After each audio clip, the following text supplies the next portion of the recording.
Everything you thought about ranking up is wrong. It's not movement, it's not aim, it's not your randoms, and sadly, it's not luck. It's how you think about the game.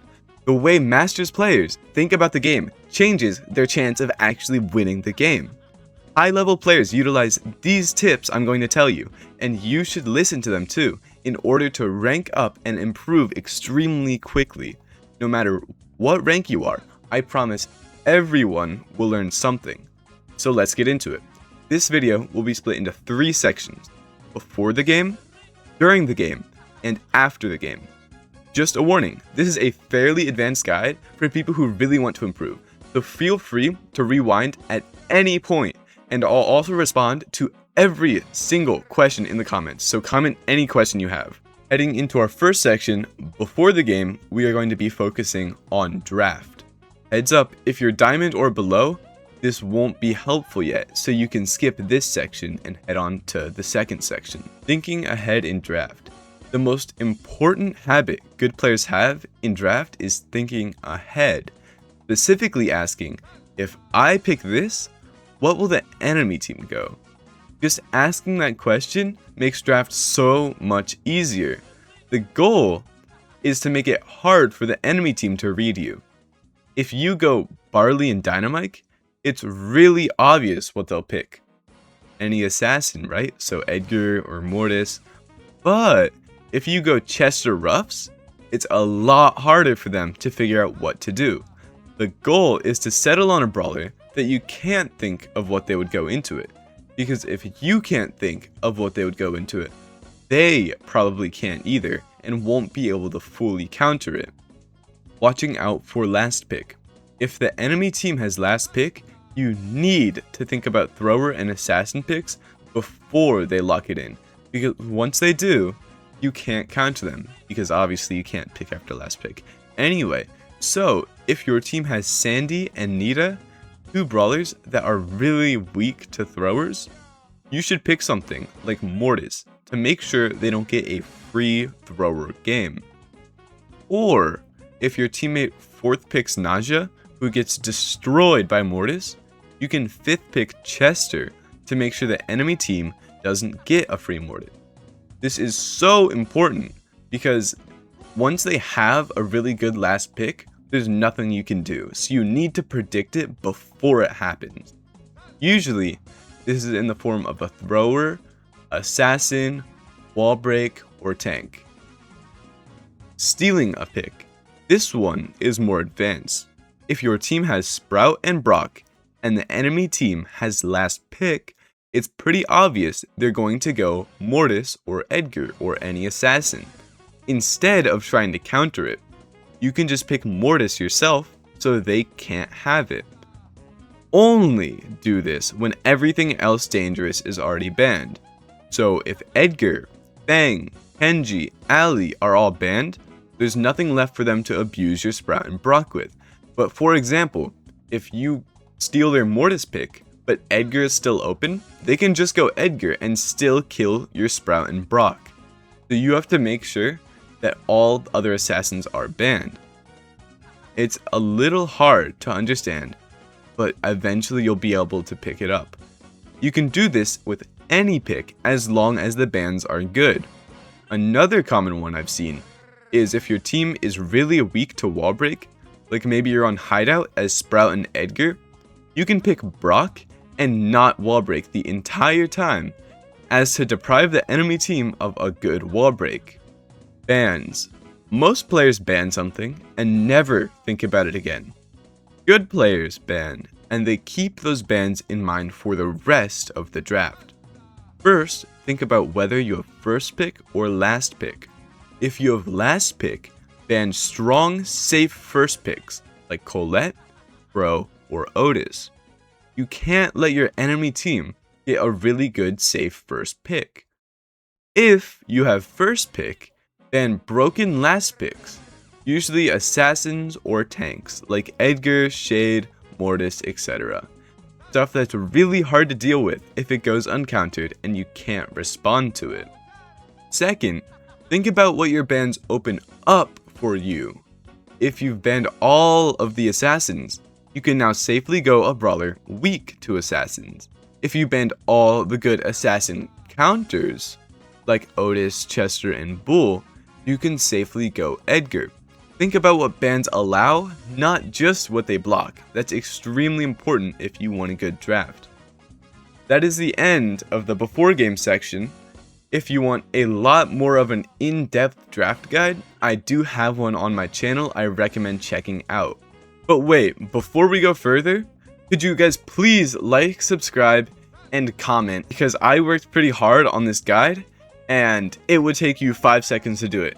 Okay, thank you so much. Back to the video. During the game. This is the longest and most important section. Brawl Stars is a video game, and we usually play video games to zone out, right? But if you want to rank up and actually win, you have to lock in and think. Anyone who has climbed high in ranked had to actually understand and think about what they're doing during their games. It sounds so simple, like I shouldn't even need to say it, but it's one of the most important skills that a lot of players, including you, don't do. Moving on to our first tip. At the start of the match, pick your lane and predict how you lose the game. First, look at draft. Figure out who you counter and go on that lane. Then stay there. Being in the correct lane is so important for winning, but I see so many people that don't do it. If you're not in the right lane, what was the point of drafting? Sometimes in draft, you won't have a good lane, but your teammates might, or maybe your teammate has a really bad lane. If that happens, you want to just pick the lane that's worse for your teammate so they can go on a better lane. Second, before anything happens, ask yourself, how does the enemy team beat us? How will they score? How will they steal our gems? Once you know the answer, you can try to stop it. For example, if the enemy team has Draco in gem grab, you know he's gonna hypercharge in and steal all of your gems. So make it a goal to not feed Draco hyper. Or in Brawl Ball against Mortis, you know he's going to try and sneak a goal when there's only one defender near the net. So make it a rule in your head, never leave Mortis in a 1v1 near goal with the ball. You can do this for any brawler, on any mode.